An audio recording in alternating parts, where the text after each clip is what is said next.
मोदकाचं सारण बनवता आहे तर काही टिप्स। पहिली टिप्स आहे, नारळाचा जो किस आहे त्यामध्ये अशा प्रकारे नारळाचे जर काप असतील ते काढून ठेवायचे, नाहीतर मोदक वळताना मोडले जाऊ शकतात। दुसरी टिप्स आहे, सारणामध्ये गुळाचाच वापर करा आणि हा गुळ किसून घ्या जेणेकरून पटकन विरघळला जाईल। तिसरी टिप्स आहे, जो नारळाचा किस आहे तो थोडासा तुपामध्ये भाजून घ्यायचा, जरा नारळाचा कच्चापणा गेला की आपले सारण आहे ते खूप छान टेस्टी लागतं। त्याचप्रमाणे खसखस असेल तर जरूर घाला। चौथी टिप्स आहे, गुळाचे प्रमाण, जेवढा किस असतो त्याचा निम्मा गुळ घ्यायचा जेणेकरून हे सारण अगदीच जास्त गोड होत नाही किंवा अगदीच जास्त ओलसर होत नाही।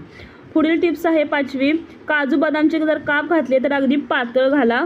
आणि शेवटची अगदी महत्त्वाची टिप्स आहे, हे जे सारण थंड झाल्यानंतरच यामध्ये वेलची, सुंठ आणि जायफळची पावडर घाला जेणेकरून ह्या सारणाला खूप छान वास येईल। आणि टिप्स आवडली असेल तर आपल्या चॅनलला जरूर सबस्क्राईब करा।